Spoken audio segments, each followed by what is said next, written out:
This episode of the Get Fast podcast is brought to you by Tri-Velo Coaching, where we help triathletes and cyclists like you train smarter to race faster. You are joined again today, as always, in these COVID conditions, virtually over video. We're doing this podcast. Hopefully the audio stays well. It's actually been okay this last period when we've had to do these video podcasts rather than both being in the studio. But your hosts for today are, as always, we've got former Australian Ironman Champion Gerard Donnelly, and I am Jordan Donnelly. And in today's episode, we are continuing to talk all things the Tour de France. If you don't like the Tour de France, then this episode might not be for you. We endeavour to talk everything about training smarter and racing faster on this podcast. And there is so much to unpack in the Tour de France week 2 that we've got so many awesome points to talk about. So many exciting things have happened that it's going to take up most of the podcast. You know, we really want to talk about some of the best race tactics that have happened so far. The clear differences in training methods. You know, we've been able to see reports of the different teams' training methods and what they've actually done in preparation for the tour, and the results are actually showing now. So we're going to do a bit of a deep dive into the analysis and tactics of different teams' preparation and different teams' tactics for the tour. But to start us off, Dad, it's been a massive week 2. What's been your favourite part and what's really stood out to you so far? Yeah, and a great summary you've just done there. And look, it's something that we are just talking about the Tour de France, but from a podcast point of view, it is such a great learning tool. It's like having, 1,000 videos that you can draw on, but everybody's watched them. And we can discuss it, and we can, the thing I love doing with a lot of the athletes that we coach is going over their race after they've done it, and they learn more about the post-race summary than they do actually in the race, and they might not have even realized the mistakes they were making during the race until they actually start talking about it. And I might ask a particular question: why did you do that at that particular time of the race? And they'll go, I actually don't know what the purpose was of that. I'm not sure. And it automatically makes you rethink the sections of the race that were good and bad about your performance. So we're using the Tour de France really as a topical discussion where we can use really good examples that people have actually witnessed live. The professionals make really good decisions, but they also make really bad decisions, and they're no different to you and I. And that's what's fun about it, is actually analysing. The person who makes the least amount of mistakes is probably going to be the one who's going to win this race. And if you can limit your losses and limit your mistakes, it's no different to a tennis game. The person who hits 50,000 winners but makes 10,000 more mistakes is still not going to probably win the match. It's the person who makes the least amount of errors is probably going to win the match. So this is the same. It's a real tactical game of chess. But yeah, what stood out? Well, from a passionate side, and this is what all listeners, we're very passionate about our Australian riders, and we're so grateful to have 2 elite riders and Caleb Ewan and Richie Porte in the race, and they're completely different riders. One's going for the sprints victories, and one's going for seemingly GC and probably the odd stage win here or there. So yeah, that's what stood out to me is the trials and tribulations of our 2 Aussies and how they're going in the Tour and things that have happened that have possibly could put them in different, scenarios had things gone differently in the race. For example, Caleb, had he won stage 1, would have had a yellow jersey. And that would be forever. He's always been known as a 5-time Tour de France stage winner plus a yellow jersey. But at the moment, he's still just a 5-time Tour de France stage winner. Just a tactical sprint on stage 1. He's clearly showed that he's won 2 stages in the sprints. He's one of the better sprinters there, but he should have got that yellow jersey. So, and let's take Richie Porte. He's riding fantastic. His form's coming. We're probably a bit critical of him, in recent times, but we're passionate and we want to see him do well. And that's where our criticism is probably coming from, because we get frustrated when we see him make tactical errors. It's easy for us to sit here. We're not in the race. The race is the elite race and the hardest race in the world. But we see tactical errors that he repeatedly makes, which is not positioning himself well in the crosswinds. Had he not lost that and whatever he lost in the crosswind, he would be third place now. And it's proven right now that he is equally the third best rider in the race on the climbs. So he could actually be vying to win the Tour de France had he not had that massive tactical error in the crosswind. And you can make excuses for it, for why that happened. But the fact is, it didn't happen to Jumbo-Visma, and it didn't happen to, Yates. Jumbo-Visma had a team collective working. Yates had no team, yet he didn't get found out.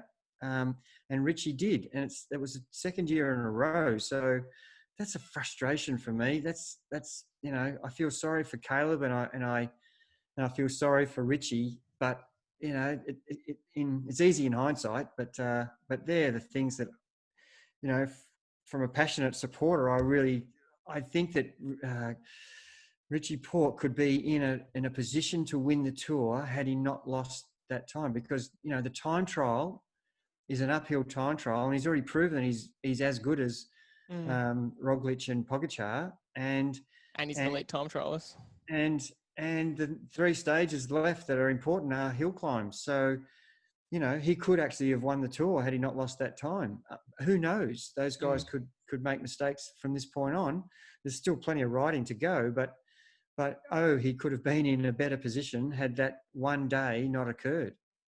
We were talking about off air how we talk every day about each stage and what happens, and we unpack it, and that's why we decided to talk about it on the podcast, because often you'll point out things or see things that I go, oh geez, this is so valuable from a coaching perspective for people to hear. So that's why we really want to pack it into these podcasts. But we were talking off air about how we felt like we were a bit harsh on Richie Porte last week, and you said it does come from that passionate side. We want to see him do well, but it is frustrating when I think someone calculated how much time he's lost just if you took out the wind, or how much time he's actually just lost on the hills, and he's only lost 28 seconds. So he would actually, you're right, be in third place right now, 28 seconds behind Roglic, which actually would put him in second. Although, if you use the same logic, Pogačar also lost time in that win, so he would actually be in the yellow jersey had he not lost that, because with his time bonuses, he would actually be ahead of Roglic. And it's even more unlucky on Pogačar's side, because he was actually in the group and he had a mechanical that stage. So Richie Porte wasn't bad luck. He got caught out in the wind, but Pogačar had a mechanical. He was there right to the end and had a mechanical at the end. So it's super unlucky for him. He should actually be in the yellow jersey right now. Yes. And on that day, I remember, I don't know if you remember this, but as they came into the final K, Pogačar was on the front driving the peloton to limit the seconds, and yet Richie and some other GC rider who'd lost time as well was sitting back and didn't contribute to limiting the time. And I was shocked at that. I was asking, why isn't he helping? 10 seconds here or there could be the difference at the end of this Tour, but by coming 9th or 10th or 2nd or 3rd or 1st. Every second counts in every race you do. And I'm not sure what the tactic was of sitting back and letting others do the work. I'm confused. Yeah, and like we said, it's easier to sit on the couch and watch and criticise. I say this from my perspective, but I know, you've performed at the highest level in Australia, so you might have a bit more merit behind you to talk about strategy and physical and mental performance. But with Richie, you said before it's been a couple of years in a row. It's probably been since he was a favourite 4 or 5 years ago. It's been 4 or 5 years of bad luck, and I guess that's where that frustration boils over as a fan. He's riding unbelievable this year. This is probably the best he's ridden in 4 or 5 years since he's had that pressure on him. And if you look at him in all the post-race interviews or post-stage interviews, he's really relaxed. He just had a baby last week he hasn't been able to see yet, but he seems really relaxed, and his whole method is taking the pressure off himself this year, and that seems to be working for him. And so it's interesting that even in the position he's in, and the fact that he should be coming 2nd or 3rd overall, he's still very relaxed. He's still not saying, I want to win this. He's still not saying, I'm just here. He's kind of saying, I'm just aiming for a 3rd place, which I know you wouldn't like. You would say, how can you not be aiming for the top? How can you not be hoping that you can change things? Anything can happen. Roglic or Pogačar could crash. That could catapult him into 1st. But it seems to be working for him to take the pressure off and not be thinking in that kind of mindset of wanting to win. Yeah, and it could just be that that's the persona that he wants to portray, and he might have a burning desire deep down that he's just keeping to himself, and that's because we're armchair critics, and Yeah. we're just, we don't know all the information. Yeah. that's right. We don't have every piece of information, and I want to know what the tactic was for that day when he didn't contribute. That if someone could explain that to me, then I'm all for it. And there's a whole lot of other things we're going to bring up as well that I'm questioning tactics, and if I can understand what the director sportif was trying to achieve, then it makes sense. Some of the decisions the director sportif makes, some of the decisions the rider makes. I was watching the interview with Bruyneel on the day where he did a little attack towards the end of the stage that the Sunweb guy Anderson, yep, and Craig Anderson won, and Bruyneel took off on that hill.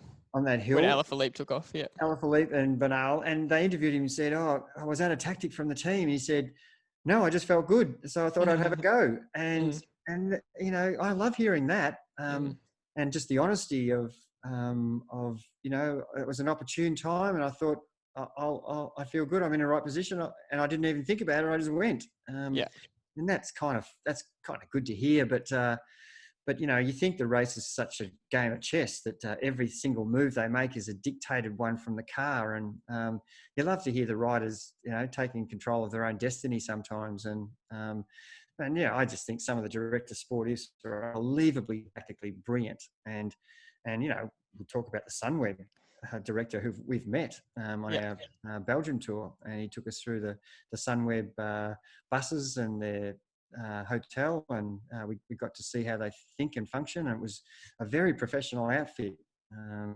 and their tactics have been unbelievably spot on.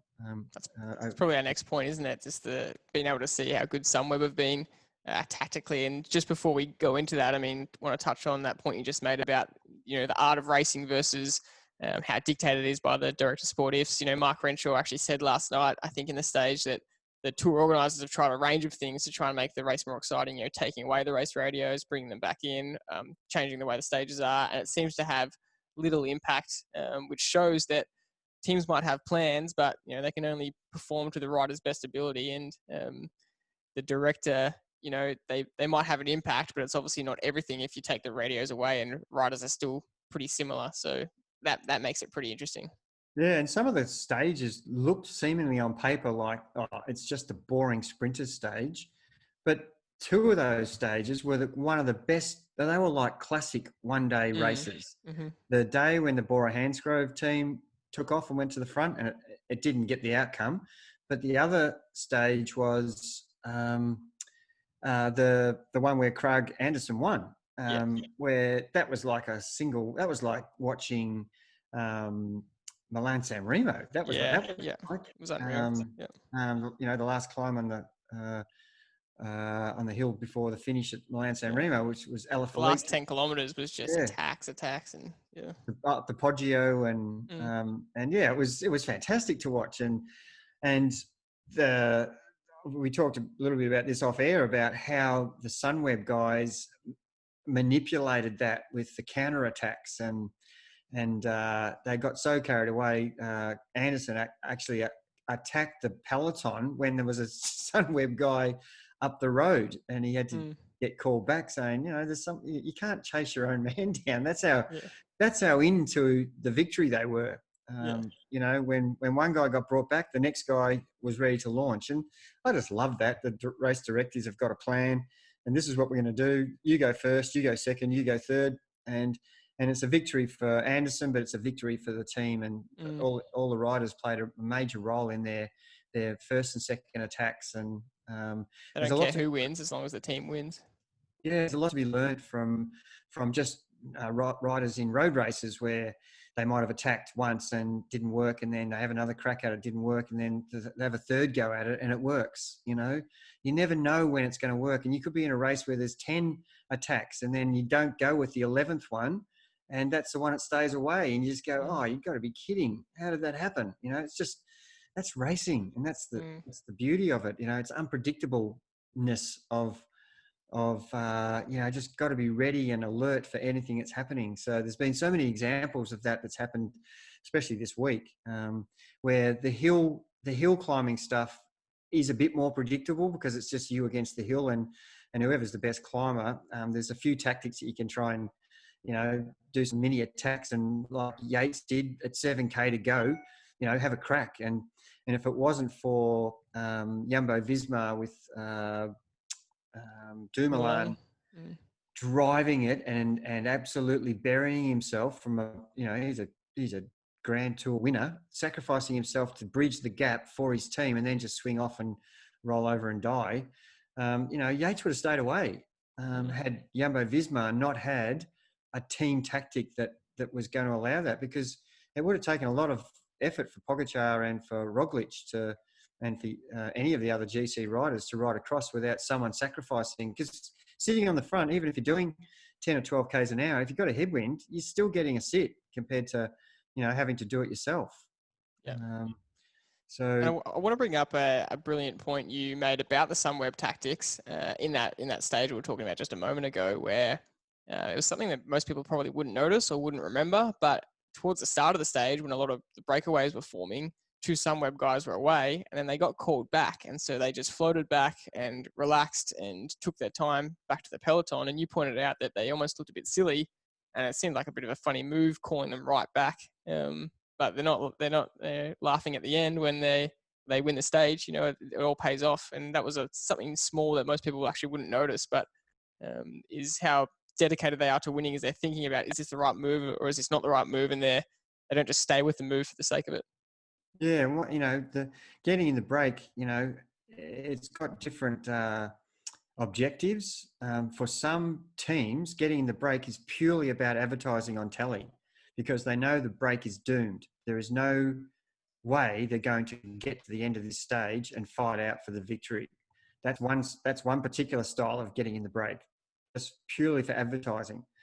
The second reason is because you actually want to win the stage, and your best opportunity, as Jens Voigt has always said, the chances of me winning in the peloton are 0. The chances of me winning the stage in the break are 0.1. I'll take 0.1% chance over 0 every day of the week. And so getting in the break should mean that you have a better chance of winning, but not necessarily. And it does, depending on who's in the break, what the stage is, and the value of the riders in the group, how far away they are from GC, and whether the GC riders need to take, because you get time second bonuses on the finish. Do they allow that the breakaway win the stage and take the time second bonuses? And of course, the team who's in yellow want that to happen, and the team that isn't in yellow don't want that to happen. So there's a little bit of another little mini race happening between the breakaway and the GC riders. So it's such an intriguing game of chess that's happening throughout the whole stage, every stage, every day of the race. So I was just going to say, just before we move off the Sunweb, I almost said the giant Sunweb because they've changed teams now, but the Sunweb team, the last 2K, it was so intriguing, and I don't know whether this was accidental or intentional, but there was only 40, 30 riders left in the peloton, and 2 Sunweb riders were on the front at the particular time when Anderson made his jump. But the 2 Sunweb riders took the whole peloton to the left-hand side of the road, and there was a little bit of road furniture and some traffic island stuff in the middle of the road. And they directed the whole peloton to the left. So everybody in the peloton's bike were heading left to follow the 2 guys in the front. They happened to be the giant guy, the Sunweb guys. And that opened up the road for Anderson to attack down the right-hand side. And if you're moving across the road, you have to really think quickly on your feet to say, oh God, there's an attack, and I have to change my whole bike angle. And then I'll go, no, I'll wait for someone else to jump. No. And then 3 seconds, 4 seconds, 5 seconds. No, someone else is going to move. Surely someone else is going to move. And the opportunity is gone, because he is now riding 400 watts. And he's only got 2.5K to go. And he happens to be a time trial, threshold rider who can handle 400 watts for, 5 minutes. So that was the victory move right there. Whether Sunweb meant to move the bunch across the road to open up that? I'm not sure. But if I say that that's what they meant to do, it was unbelievably brilliant move. Well, I don't know, if they meant to do that specifically, but I did hear in a podcast, I listened to a podcast with Johan Bruyneel, who is the um, maybe infamous director now, because he was the director of all the Lance Armstrong wins, and he's still pretty popular in the sport, I think.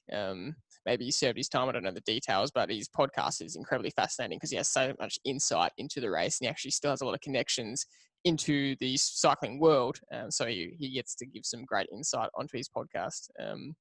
And when he was saying on that stage, they actually someone planned very specifically that Anderson would attack at that mark. And so whether they planned it to get the other two Sunweb riders to take the whole peloton across or not, the fact is they planned that attack, and they actually planned it down to the power numbers. So you talk a lot about knowing your own numbers, and they know his critical power numbers for that kind of effort from 2K out. And they said he has to attack between 500 and 600 watts at that moment, because they know he can hold that right to the finish line. And that's what they did, and he held it and he won. So I found that fascinating that they launched that attack so specifically to his critical power numbers. Yeah, and from an everyday cyclist point of view, I know a lot. I get questioned a lot about why we do so much threshold training and riding to our critical power, which is your best 1 minute, your best 5 minute, your best 10 minute, 20 minute, 30 minute, 1 hour. All of our riders know what their critical power numbers are, and this is the opportunity to use it, because races can either be won with a solo attack, which means you have to time trial. And you need to know your numbers, and you need to know, I've broken away, there's 5K to go. That could take me 8 minutes. What's my critical power for 8 minutes? I've broken away, there's 2K to go. What's my critical power for 2 minutes? So that information is gold if you know that. And if the other scenario is it's just a bunch ride, well, the actual power numbers you're riding is irrelevant till after the race when you analyse, I pushed 1,500 watts in that sprint to win that race. That's great to look back on, but that's not what you're using.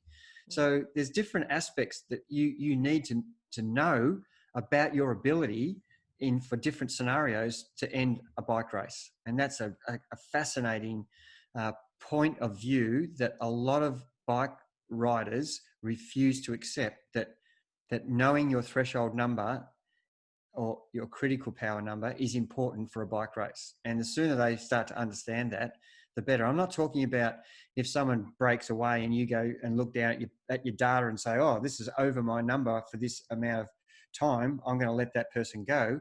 Well, you have to still race and chase that person down. You don't know how long they're going to sustain that for, but you have to go with the race. So you have to make decisions based on the information you've got. And if you don't have any information about what your numbers are, then you don't have all the data in front of you. So you're probably going to make a poor decision about what you should be doing in the race.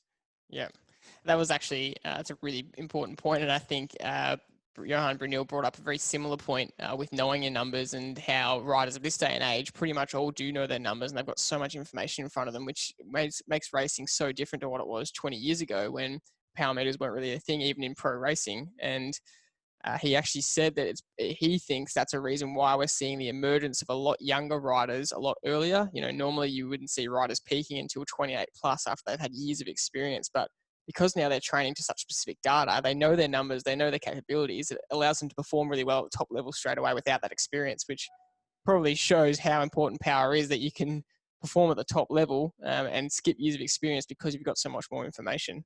But one last question, if you want to touch on that as well, but one last question I wanted to ask you about that stage was, in the last 5K, there were so many attacks which could have been the winning moment. You saw Thomas de Gent, or Lenny Kamner went up the road, and then Thomas de Gent went after him, and then Alaphilippe went, and then Bernal went, and then Hershey went from the Sunweb, which was the second Sunweb attack, and then Anderson went. Sagan also chased. Yeah, well, he chased Hershey, yeah. And so out of all those moves, if you're sitting in the peloton and if you were sitting there in that top 15 position watching these attacks go, what do? Because you can't try and cover everything. How do you know which one's going to be the winning move, which one you let go? Because everyone that looked at each other and let Anderson go, he won. So how do you possibly mentally cope with that in that scenario and not burn yourself out, but not miss the winning move? Yeah, and I think Sagan found himself in exactly that situation, George, because he desperately wanted to win the stage. And so he was faced with, oh my God, another attack. And it's his worst case scenario. You know, the guy who has got his hopes on, he has to, in order to win the green jersey, he has to get the points. So he has to win the race. All these other guys have got so little risk in whatever they're doing. But Sagan can't follow every single move because it's too risky, and he could end up getting no points in the sprint. So he's got to really measure who he thinks is going to actually, this is the winning move or not. So logic will say, well, if Alaphilippe goes, this guy's proven that he has jumped away from bunches before and stayed away. So Bernal, you know, is an elite rider who won the race last year. So you would have to think that he's a chance. But some of the Sunweb riders, you know, they don't rate them as much. So they get more what's the word, leeway almost, and then all of a sudden it's too late to change your mind. So you make decisions and you have to actually live with them. And there would probably be 5 or 6 guys in that peloton who probably could have won that race, who would be going, geez, that was an opportunity for me to win that race in a bunch sprint.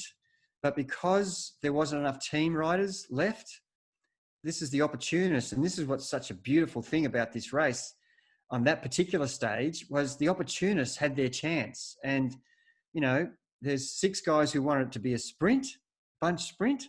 And there were 15 guys who wanted to do what Anderson did. Alaphilippe, Bernal, you know, the other Sunweb riders, Thomas de Gent, you know, or we saw 6 guys have a crack at doing exactly that. And 1 time out of 10, that will work. And you just got to hope that this is your day. So there is no real answer to what do you do. You've just got to think about how far's left. Is it possible for them to sustain that against this bunch who've got a lot of people with different goals? Some people want to be a breakaway. Some people want it to be a bunch. So, and you'd have to take notice of how many team members are left to keep closing it down. And the less amount of team members that are left, the more options are going to be for the breakaway to win and not a bunch sprint. So that would be my mindset. I'm looking around going, is there anybody in Bora left to chase these moves down? Is there anybody left in Jumbo-Visma to make sure that, you know, Bernal doesn't get away or Pogačar doesn't get away, so that I don't spin my bickies. So, you know, Roglic, he would want to win stages every day, but he's defending the yellow jersey. So he doesn't have to attack. The other guys have to attack him. He's just got to defend.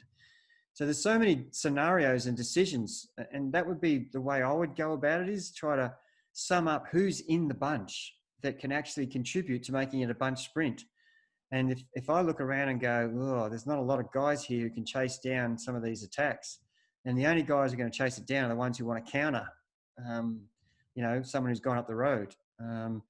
And that's where the team of Sunweb's plan worked beautifully, because they had 3 or 4 riders left who could just go 1, 2, 1, 2, and that was just like perfect execution.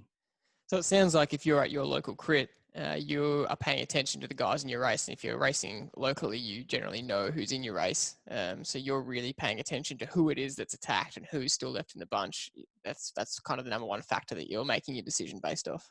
Yeah, and if I'm in a national titles race compared to a club race, I probably don't know the ability of the national guys unless I've done my homework, which, by the way, I would have, and seen who's the strongest and who's winning state races and who's winning club races. And then in your own little club, you would know all of the riders. He's a good sprinter. He won't chase down anything because he wants it to be a bunch sprint. So if one of the good time trialers goes up the road, I'm panicking because I know he can stay away, and I'm going to have to time trial myself to get across to him faster than he's time trialing. So, you know, if I don't react straight away, he's going to get right away. So you've only got literally 2 or 3 seconds before the 30-meter gap is unbridgeable. Because by the time you accelerate, 30 meters then becomes 50, because it takes you, you know, at least 10, 20 meters for you to get to the same speed as the guy's already going. Yeah. So, and then you've got to ride a kilometre an hour faster than him to get across to him. So, so there's so many things that you have to think about, and you've got to be quick on your feet to think, and you've got to be looking around, and you've got to position yourself in the bunch so you can not have someone come from behind you and surprise you. So where you're sitting in the bunch counts. You don't want to be a rabbit sitting in the first three. So guys who are better than you, I'm always going to be hiding behind the person I'm most worried about. So that if I see them move, I follow the move. I don't want the person I'm most worried about behind me. Yeah. That's a bad idea. Yeah. I've given them the surprise tactic. And the surprise tactic's a beauty. And you see that a lot in the pros, that you see them completely just mark someone. The sprinters do it in the lead up in the last 3K. If they lose the wheel of their teammate, Sagan is on Bennett's wheel and he's staying there, and Bennett might be on Wood Van Aert's wheel, or Caleb Ewan's on Bennett's wheel. They pick their person and they just stick on them. And with 10K to go, some of the really good riders who are looking for a last minute breakaway or something are doing that. I can't remember if it was that stage or maybe it was a different stage, but Van Avermaet went and you could see he was getting ready to go. He was in the top 10. As soon as he went, another rider, I actually can't remember who it was, followed him straight away. And that was really smart by that rider because he knew Van Avermaet was going to go and he just said, I'm getting on his wheel and doing exactly what you said.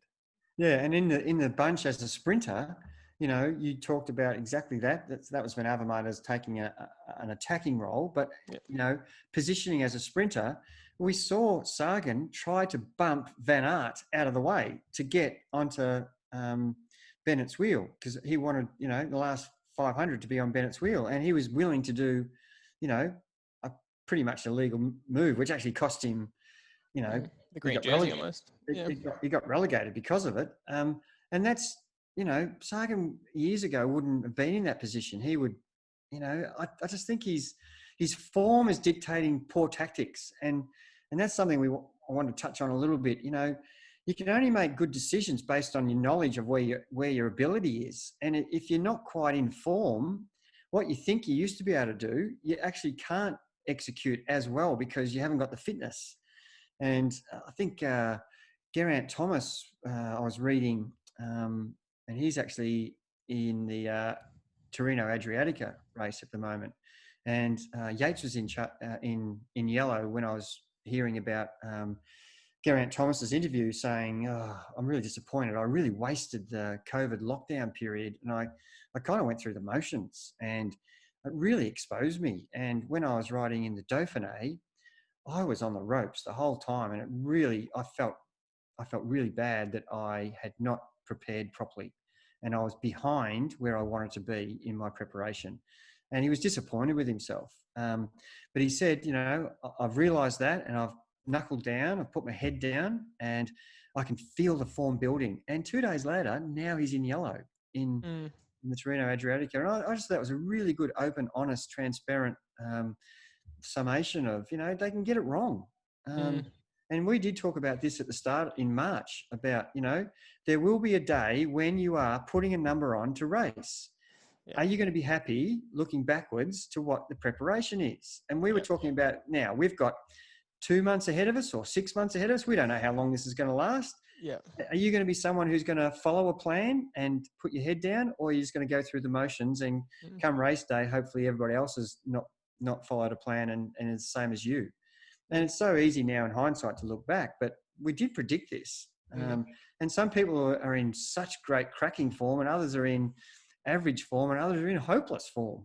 And it's just it's the COVID experience has really highlighted, whereas in normal years, you come to the tour and you're either in form or you're out form. There's no reason or excuse. It's up to you. Well, now we've actually got an excuse, which is the pandemic has created, a different lifestyle of training. And those who have accepted it and moved on are doing fantastic.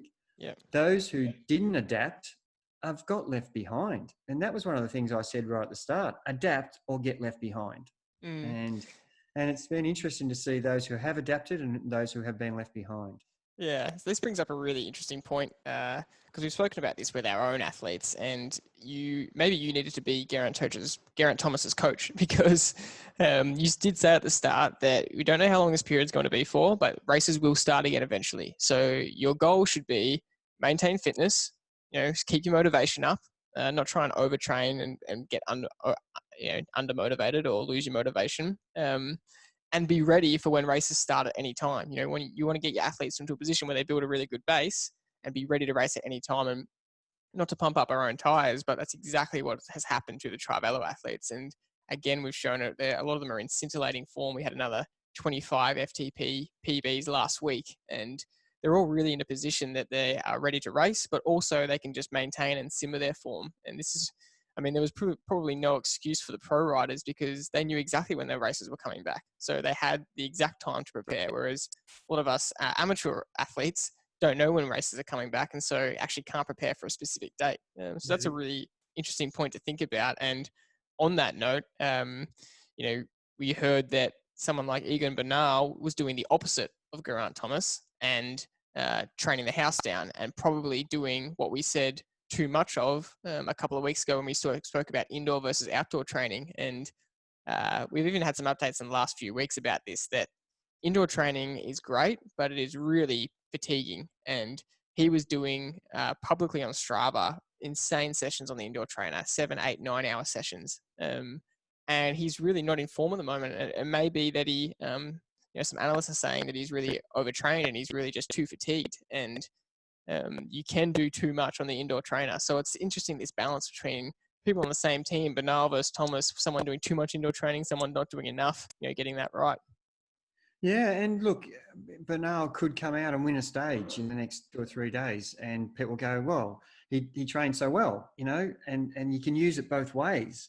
But I definitely, it's almost like we've had a science lab experiment going on with the Trivelo athletes because, in some states it's been, you're not even allowed to ride outside for more than an hour. So, and you're not allowed to ride more than 5 kilometres away from where you live. So you've got no choice really to do an endurance ride. You actually have to, ride for a couple of hours indoor, then do your 1 hour outdoor, and then do some more training indoor on the same session. So you can actually, the pressure on the pedals on the indoor stuff we've talked about many times, it is very fatiguing, and I'm being really particular about, and I'm some of the riders in Trivelo are questioning the amount of recovery. I'm giving a lot more recovery than I ever have as a coach, and I'm conscious of how fatiguing it is doing all your sessions indoor, especially the endurance sessions. And the endurance sessions are fantastic. They've got so many positive things about it.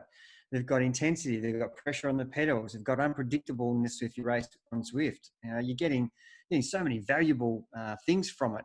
But at the same time, if you do it too much, you will get to a point where you become stale and you start to lose form rather than progressively gaining form. And we know that fatigue and form go together. Fatigue, fitness, and form, they're all part of each other. They're entwined with each other.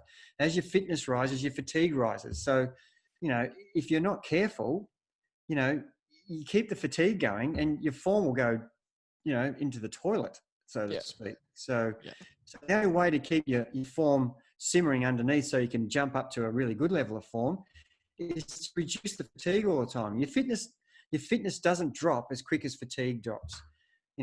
If you can have 2 or 3 easy days and your fatigue can go from -30 to +15. Yet your fitness line might drop from 80 to 78. So that's something to consider. You need to keep building the fitness, but you need to let yourself recover. Otherwise, the fatigue will create havoc with your form. Yeah, it's funny how you've had to adapt in that regard. And first you had to convince everyone to spend 4 hours on the trainer because it can be so boring, and get everyone to do the endurance sessions. And now everyone loves it so much and they see the fitness gain, you can't get them off, and you're really having to say, no, we're not doing that this week. You're really having to convince some riders to take it easy. Yeah, it's been so ironic. I had to talk people into it. Now I'm having to talk people, this week we're actually not doing that. We need to recover. And, it takes a lot of, as long as people understand the reason, And we've got examples of poor outcomes and good outcomes. And even at the pro level, we've got exactly that.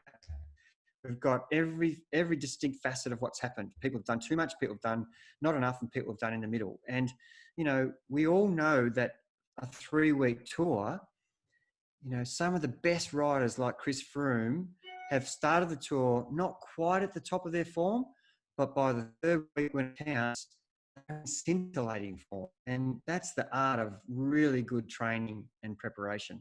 And that's one of the things we want to point out. This tour, anything can happen between now and, you know, Champs-Élysées. And it reminds me of the 2011 tour with Cadell. It's so similar to that. Anybody could have won that tour, and there were right to the last stages. day. Yeah, we had Alpe d'Huez and Galibier and the time trial. It's almost the same. We've got, you know, we're going to Grenoble. We've got the same mountains. Well, they're not exactly the same mountains. You know, we've got similar, but it's the same. It's the Alps. And we've got a time trial. Yet this time trial is uphill. And I remember one of the years Lance won, which was a time trial uphill, which I've actually ridden that course. And I thought, oh my God, how did they do a time trial up this hill? It was really exhausting. And this whole tour is set exactly the same. And the person who holds their head in the next 2 or 3 days is going to be the eventual winner. And it seems like you would think that Quintana is sort of out of it, and you'd think that Bernal is out of it too. And you'd think that really only Pogačar and Roglic have a chance. But Richie is still there, and Lander and a few of the others are still a chance. You know, you never know. As in the Dauphiné, Roglic didn't finish. He was in yellow up until the last day and couldn't finish due to his crash. So you just don't give up. You never know what will happen next. And that's the beauty of racing. And, you know, when we predict the next few days, it seems to be a race for first and second between Pogačar and Roglic, and then 4 or 5 guys racing for third. But, you know, anything can happen. And I did want to ask you this kind of leading into the next week and the last week of predictions. You know, how do you measure your effort? Because we had a really massive mountain stage last night, then a day off, and then it's 3 more pretty big mountain stages. And then I can't remember if it's a flat stage, then the time trial, or straight to the time trial. I can't quite remember. But the point is, there's pretty much 4 mountain stages in a row to try and measure your effort. So there's one more day in between, Jordy. There is a flat stage in between that last mountain stage and the time trial. The next 4 stages, we have 2 climbs, 1 time trial, and 1 other stage before. It's after this rest day, it's definitely 3 mountain stages in a row. One's not so hectic. It's not like category 1 whole category. But my point is, how do you measure your effort? You know, if you were struggling last night, you know, you've got the rest day to recover. But in these next 3 days, if you are just losing the wheel, or you're going into the red zone, do you, knowing that there's, you know, this is the 3rd week of the tour, you really want to make it to the end, because you can't just do well to the last 2 days and then completely capitulate. So do you lose 20 seconds in order to save more time the next day, or do you really throw yourself into the red zone and just hope that the next day you can still ride well? What do you do with such a long effort? Yeah, great questions. And that's the question every single GC rider is asking themselves, and the team director. And it comes down to, what are your goals? What are you here for? Are you here to be a top 10 GC rider? And that's what your total commitment is. Your whole team commitment is to get a top 10 place. And that's a you know, a really good goal. I mean, obviously the goal is to win, then the goal is to be top 3, then top 10. And that's, you know, to come 11th, 12th or 13th, you know, maybe even 4th to 10th, no one ever remembers. And, you know, as many people said, no one remembers 2nd or 3rd really. But you know, as you go down the train of what's acceptable, if you're there purely for GC, then you need to limit your losses. You need to, if someone attacks and you think that's going to put you in the red zone, and you could lose 5 minutes by trying to follow that attack, and you just stay steady tempo and probably lose a minute, then you're still going to, you know, defend your top 10 position. So that's one train of thought. But the other train of thought is, let's just take, for example, Yates. He originally came, and Chavez, they originally came purely to win stages, and yet they ended up with the yellow jersey. So technically, MItchelton-Scott would be happy with the tour, but they really still want to win a stage. So I would be predicting that either Chavez or Yates will be totally concentrating on one of these stages to win, and they'll have the opportunity, both of them together. So we'll both try to win this stage, and if it seems like you get the break and they don't follow you, then I won't chase, and vice versa. They're going to use, both of them going to use the same tactic. Yep. But they're not worried about top 10. They want a stage win. So, you watch this space, because they will, if I was the director, and Matt White knows much more than I do, but I would be waiting till a later stage, maybe the third stage, but I'll be looking at what it suits, because the steeper and the high altitude suits the Colombian Chavez more than it suits Yates. So I would be looking at the profile to see which one suits which one. But if you do it on the last hill climb, the other GC contenders are less likely to chase you down, because they're just looking at each other, marking at each other, and you're quite irrelevant because you're not going to displace them from first or second. So they've also probably had 2 hard days plus the whole tour. So they're more than likely to let you go. So that would be what I would be the tactic. So there's 2 ways to think about it. If you're fighting for first and second, you would be only covering people who are going to be challenging you for that. If you're holding top 10 place and you don't care about the stage, or you want to win a stage, but you just want to defend your top 10, you would limit your losses and try and use that tactic. But if you're in the top 10 and you don't care about that, you want to win a stage, I would be delaying it till it's like the biggest gains in time trial when the bike's going slowest. I would be delaying the attack when everybody's hurting the most. And that's when I would be going for my glory for stage win. So that would be the thought process I would have if I was the director sportive, or if I was the rider who was hell-bent on winning a stage, knowing that the other guys are thinking about other things, and you have more opportunity that way to get your goal. Yeah. I want to touch on MItchelton-Scott to finish off with, because I've been watching their backstage pass, and when they got the yellow jersey and a couple of days after, in the backstage pass, there was a couple of subtle comments that they included in the video where some of the other riders were saying, we'll keep going as normal. Great to have the yellow jersey, but we're not going for GC. And they did a wink. And then it happened another time where they said, we're not going for GC. And at first I thought it was just a bit of a joke, or maybe they are actually going for GC, but they're trying to hide it, but then they actually don't care if people know or not. But then in last night's backstage pass, now that Yates is really comfortably in 5th, it was the kind of the theme of the video. They kept saying, we're not going for GC, and they're nodding their head. So it seems pretty obvious that they might have actually switched tactics, and they do want him to come top 5. They're not going to go for stage wins, or they're still playing games. But I found that really interesting in the backstage pass. So it will be fascinating to see what Chavez can do, or Yates in the last few days. Yeah, and I think those 2 are the ones who are going to either go for the glory for a stage win, or try to climb up. Because Yates is riding well. Chavez is coming into form, and I just think they're 2 guys to watch. And of course, Quintana looks like he's done, but don't underestimate a guy who's won a Grand Tour. He's been injured from his crashes and stuff, but he was in good form before that crash. Yeah. So don't underestimate these guys. They've got something to prove, and I can't see them just going through the tour without firing a shot. That's kind of what I'm saying. And look, Yates fired a shot last night. Don't you worry about that. When he took off with 7K to go, and Dumoulin not being there, I reckon he would have got away with that. That would have been a brilliant move. But just Jumbo Visma's team were too good. Or it would have taken Roglic to give everything to bring him back if Dumoulin wasn't there, and would have wasted a lot of energy from Roglic. So. Yeah, and don't underestimate. Roglic can still crack at this particular point. He's not. He's human. We've seen Bernal crack last night. So, anything can happen. We don't know how fatigued he is. He could be putting on a great brave face, and you just never know what's happening in the inner circle. So predictions for the last few days. I mean, last week you did say that, mark my words, you'll see Hershey again. And a few days later, he came out and won the stage. That's a great prediction.